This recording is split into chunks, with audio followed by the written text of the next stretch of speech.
Johannes Davids is one of the over 100 homeless people who had received the single-shot Johnson & Johnson vaccine at this facility by midday.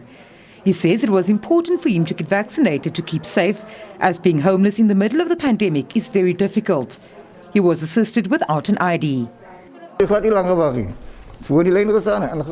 didn't wait long at all. I stood in the queue and I came in as they said till I got here. I got my vaccine, finished. It's very concerning because where will people go? They don't have homes. Where will they stay? So I came to get my vaccine. Some of those who came for their jab say they've lost loved ones in the pandemic. I was very anxious to get it because I lost my wife and kids on level 5 last year. That's why I came for my vaccine. And I feel very proud of it. I was very excited to come, but nervous because I don't like injections. But after injection, I'm all right. I decided to come here to have injection because this COVID is a threat to all of us. So I decided to take vaccine, so maybe we try to help.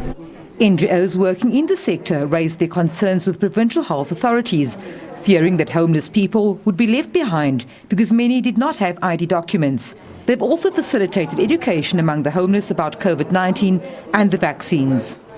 Some of the concerns were, for example, people have chronic health issues and not always access to the medication they need, or sometimes it's taken when law enforcement remove people. And so people had questions about that. Was the vaccine safe? Also, those who are substance users had real concerns. If they have the vaccine, will actually it undermine their health in any way? Would there be repercussions? So we were able to take those questions to the Department of Health. They were able to give us responses which we could give to those on the streets and who are engaging with the services. Provincial health authorities say they are doing everything in their power to ensure that the homeless who are eligible for the jab do not fall through the cracks. Registration details are captured manually and will be fed into the EVDS system at a later time.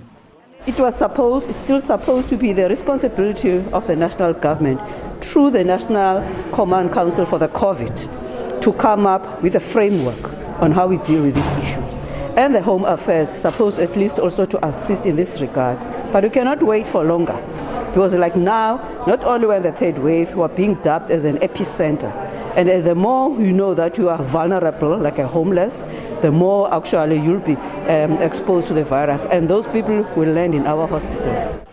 10 shelters have been identified as possible vaccination sites in the metro, but health authorities say outreach teams are also ensuring that the homeless in rural areas will be given the opportunity to get vaccinated.